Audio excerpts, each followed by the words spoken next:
This call is being recorded. All right. Thank you for your patience. I see you got the natal chart reading, and I'm glad to see you were born in 95. That is awesome.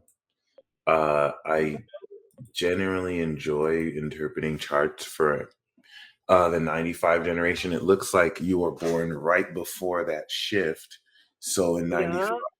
Exactly. Yeah, we see this is right before Pluto goes to Sag and Uranus into Aqua and Saturn into Aries. So 94, 95, I think is such a very important generation in that vein, because what it really prepares is not only for that shift, but I definitely see y'all as how do I say it? I definitely see y'all as the very important bridge that segues the old world with the new world, and actually puts you in a super powerful position coming into this Saturn return that's going to prepare you quite accordingly. So, in congratulations in advance, because this is definitely set to I would say more than ever, realistically, tap you into this unique sense of feeling into the end of the cycle. In fact, I would think with Saturn and Pisces, that collective karma enables all of you to kind of sense the end nature of things and how to synthesize, the next cycle or new beginnings. Like, you could just get a knack for how things are going to end. And then this is even deeper because we know your sun is in Scorpio, and having Pluto 29 degrees is a huge deal. It's next to 0 degrees Venus. And what I like about 95 is that Jupiter is here in its dignity in Sagittarius. So you got the destruction transformation energy, but you also have the creation magic, which is very gangster. So yeah, please don't hesitate to interrupt if you have any questions, anything you'd like to mention. It's totally fine. And right off the bat, um, this article will really speak on a tighter orb, but you do have an alien construct in your chart, one of my favorites actually, and that is speaking primarily of Pluto on your sun. Mhm. Mhm. And yeah, that one is definitely no joke. The Pluto power alien can destroy that which isn't built on truth, understand the true nature of birth, sex, death, and rebirth.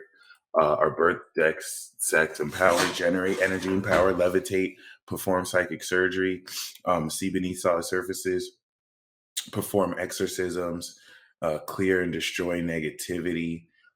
And in Scorpio, it's the strongest at its home. And then at 29 degrees Scorpio, you got the sauce. You got it like that. That's so Yep, wild. that's what I do too. I'm an energy practitioner. I do Reiki, I do IET, so that's definitely my element. I had to find out through trial and error because, I also have this deep nurturing side, and like you were saying, I'm really in tune with the death cycle. I was a nurse. I took care of elderly. That was kind of like where I felt the most need and of service. And since like COVID kind of took off, that was just another death and rebirth, especially like in that field. So really stepping into my power and my sovereignty has been quite a journey the last couple of years too. Thank you for mentioning that. That's very deep, because we see that Chiron is opposite your moon in Libra, and it's in the same sign as your destiny. So we see that healing is aligned to your socially themed destiny, which is really powerful. And especially having an Aries moon as a Scorpio sun. I like knowing that your MC is in Pisces next to Saturn retrograde. So, being that you incorporate this energetic healing into your career, everything about Pisces MC is more abstract. It's actually the highest legacy that you can establish.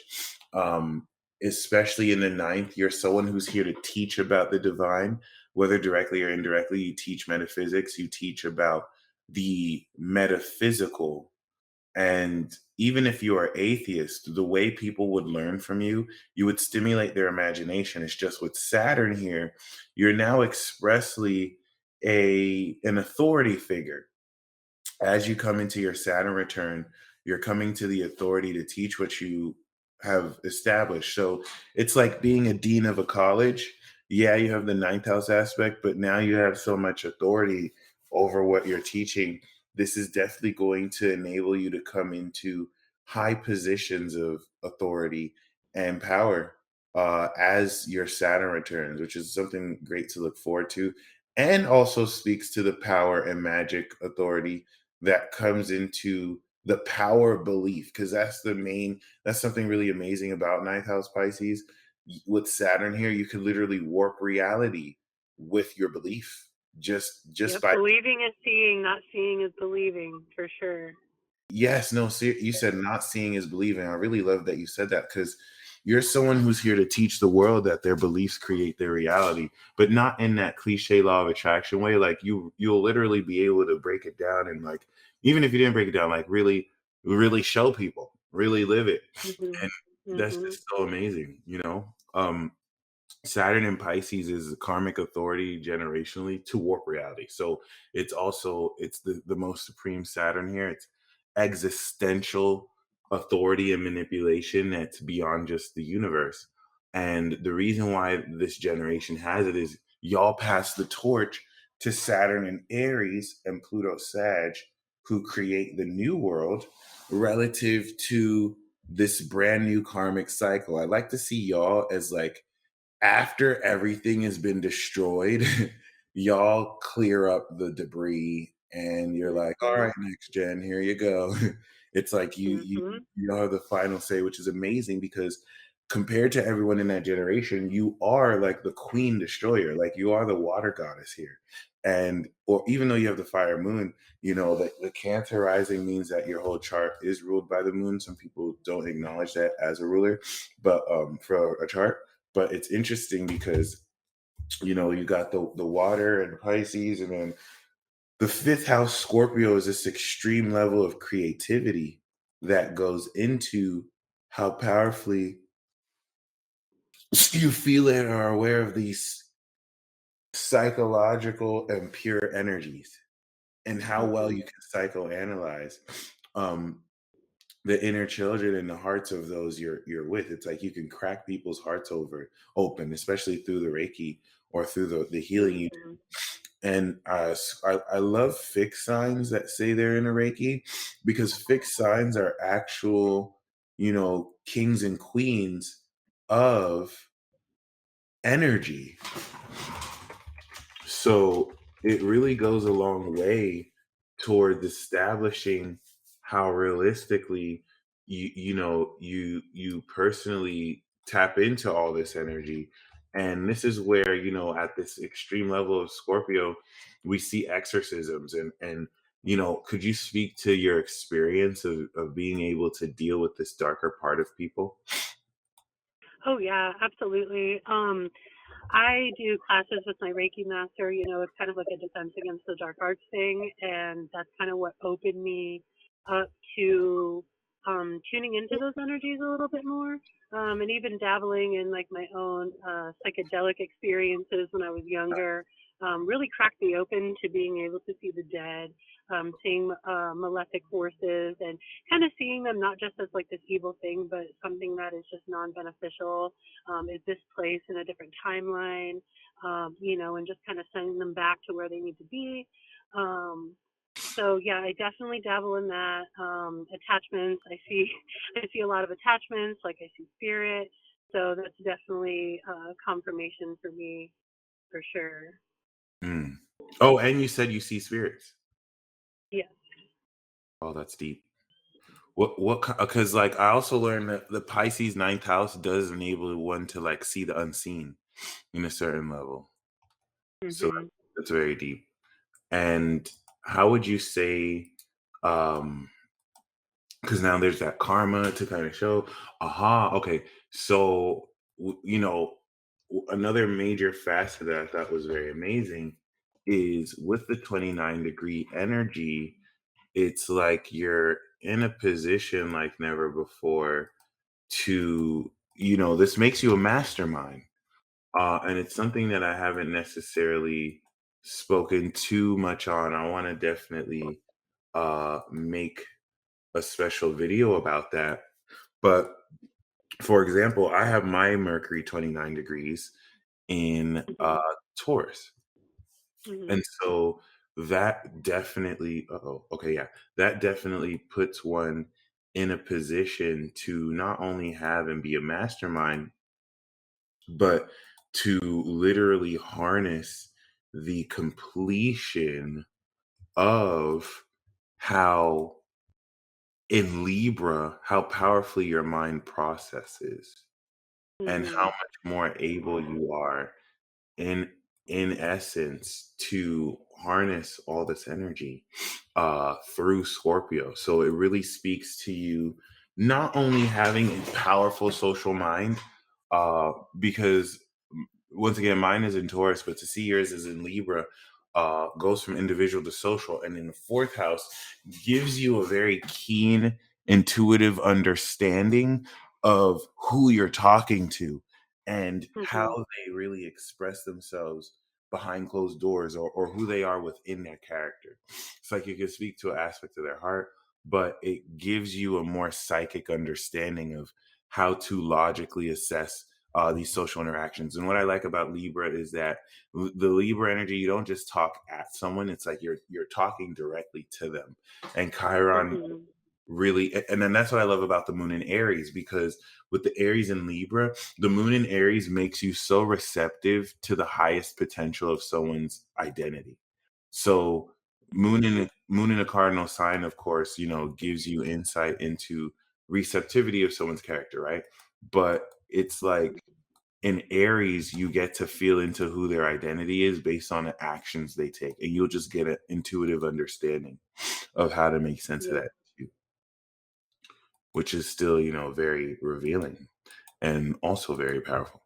So it, once again, to see that 29-degree aspect here really goes a long way with the North Node that aligns your destiny towards how you communicate and express this. Of course, it's behind your sun.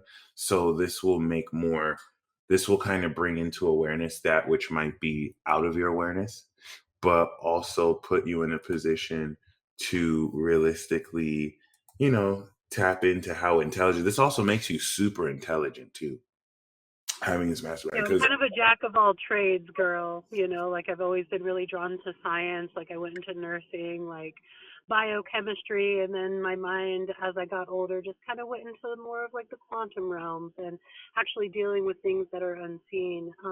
My partner, he's the same way. You did a reading for him back in November, Michael Gang, Capricorn Sun, Taurus Moon. Um, so that's we kind of highlight each other in that way, and we're totally just like this like perfect team where we can have fun just infinitely creating in those realms. And since meeting him and getting together with him, that's just all that it's been and nonstop, just kind of honing in and like fine tuning like what our skills are, stepping into them and just kind of like owning them. And I definitely feel that I've always been someone kind of a mother hen too. I really look after people. I guide people. People have always been drawn to me, like the type of person that, a lot of people just come to them and tell them their darkest secrets for no reason. And I think that's just because people feel safe with me because like you were saying, I can actually truly see their identity past right, ego, their projections, things like that. And that also goes with spirit too. Because spirit, it's the same dynamics, just like at a higher level. right, which once again is just very revealing because um, you have another aspect in your chart that actually also challenges the Mercury, um, and kind of lends to people, you know, opening up more around you. It's very unconscious. So you have Neptune and Uranus in the seventh, and Mhm. the logic of Libra, your brain's ability to process socially, because in Libra it's like you can just get a knack for who is who in a social situation. You can understand why they act the way they do. And then Scorpio manifests deeper psychoanalysis. But now the square to Capricorn is you can see someone say something, but that square to the Uranus and Neptune and Cap is you read something totally different on their body language. And this is where Cancer risings with this are so psychic, where the Uranus and Neptune is the intuitive physiological sensation in the seventh house of other people, that anyone who's in your seventh, your body will literally just have you feel physical insight into the nature of their character. And then as a Cancer Mm-hmm. rising, you feel it. So having the Sun in Scorpio is even deeper. This is purely supernatural, because someone can pick their nose and you're just like, oh wow, that person's a serial killer. And then someone's like, how do you know that? Like, they just picked their nose, and then you're right. And this is where Mercury square that can just kind of glean into you direct insights just based on what they say. It's just the square means it'll be nonlinear. So they can just say cheeseburger in a certain way, and it just matches with what you read in their body language. Uh-huh. Exactly. Yep. Wow, that's fascinating. Especially because now you're gaining direct insight from their body uh, to who they are. That's in Capricorn, this is more integrity of character, and highly psychic. And this can work reflexively, where once again with Mercury, you can just kind of tell things to people that they needed to hear, and now they think you're a witch, because it's like, how did she know to say that? I was thinking about this last night, and this is exactly what I need to hear. And it's like you're blending that boundary of you're blending, and you're removing that illusion of separation, and drawing Uh-huh. from these parts of people that are within them. And this kind of helps kind of organize and control things. It also lends to an element of mind control, or being able to indirectly or directly control people. Like, you can kind of, it's like you can almost think about somebody and they'll call, or like they'll come your way, and there's a, Mm-hmm. which is really really powerful. But it's interesting because Pluto is 25 degrees. So you're awakening, you finished awakening Neptune recently, you're awakening Uranus shortly, which is going to just clear and purify your psychic channels like never before, and how much more intensely you tap into all of this energy. Mm-hmm. So, did you have any questions so far? I know with like the Libra, like I know like my Chiron is in there and like the Mercury and stuff, but like I also noticed like a lot of like my just asteroids in general, they're like all sitting like heavy in my Libra. And I'm wondering if like that's still because like I don't really know um like the influence of certain like asteroids have like I know Chiron, the wounded healer, you know, but I don't know about like the other ones, and I know that all that is sitting really heavy in my Libra, and I wonder if that also contributes to like that deeper like psychoanalysis and how quickly like I process things too. I'm sorry, what was the last thing you said? Like if all of like those heavy like Libra placements, because like I really just have like my Chiron and my Mercury, but then like all of my other asteroids, like I'm wondering if that also contributes to how quickly I process things like within like the mind, um and how like deeper that goes, I guess. I don't know, I just noticed like recently that I have like a lot of like all my asteroids are in my Libra in the fourth house. Oh, no, it definitely did that, and that was a really good question. It definitely does contribute. I would just say more in the sense where you're realistically, it's all just contributing towards the North Node, and all the asteroids will influence the quality of your Mercury and how you process with your mind. Okay. Man, Okay. yeah. It'll just give more context to it, and also put you in a position to all these asteroids will color the filter of your social experiences too. And in the fourth, it's like creating a home and balancing these social interactions, so that the 10th house area, or the 10th house areas, allows you the individual actions that define your character in that vein. Mhm. Which once again, Jupiter is going to go through there. So you're in a position where while Jupiter goes through Pisces, you're literally upgrading this level of your life. Very powerful. You've done the work. So all up through 2022, it's like an ascension year where you're going to rise higher and higher and higher. And then you're going Mhm. to experience the change of that career coming into, of course, how do I say it? Coming into, um, wait a minute. All right. Coming into 2023, where now you're taking Mhm. the actions to establish this. So that's really how you want to see it, though. And I can hear it in your voice. I can hear it in your presence. Like, you've done the work. So, this is you experiencing the results of that through this ascension.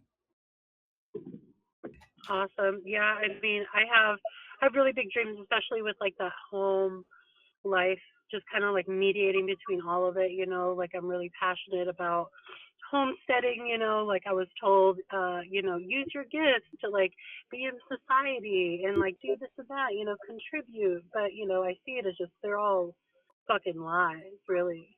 You Mm, know. I don't have to waste like my potential in doing this that might compromise my character, so really just homesteading, coming back more to a more simple life, being able to integrate everything at once is something I'm really passionate about, like having a garden, also a place of healing. People can come to learn, and to really get back to like their sovereignty and like their nature, because never before have we been so divided and so pushed towards like an anti life scenario. I feel like a lot of people are lost, so that's kind of where I have found my feet to help people. And I know, like, with me being like right on the line of like that shift, I've always kind of felt that way, guiding people to where they need to be. And especially like my close friends, like my closest friend, who's like my sister, I've known her my whole life. She's in December and she has like the Sag and everything. And it's always kind of like been like that, so that's really interesting. I just like I enjoy listening to you like break this down for me, because I've never had my chart read or anything. I'm not much of an astrologer myself. Obviously, I dabble, because it is like the universal language. But yeah, this is just so interesting. I'm so happy that I figured all this out. I'm not a very tech savvy person. that's no Like problem. at all. I'm so glad that like I figured this out, because I really wanted to get a reading with you, especially after you did with my fiance Michael. He absolutely loved your reading. Oh, that's With him, awesome. it gave him so much insight. It gave him so much answers that he's been kind of trying to just figure out on his own. But you just needed to kind of open that space up and just kind of like really show him and like break him down. And I really love that for him. So I'm glad you were able to do that for me too, because I think it just gives us insight of like and confirmation that like we are where we need to be and we're rocking it. Because like so many things come up, tribulations, whatever it may be, and that's just like a lot of like deep confirmation that like I am where I'm supposed to be. Um, and yeah, I appreciate you. No problem. And thank you once again for calling in. I'm going to send you this recording, and you stay blessed as always. All right, thank you so much. All right. And you have a blessed week. You too.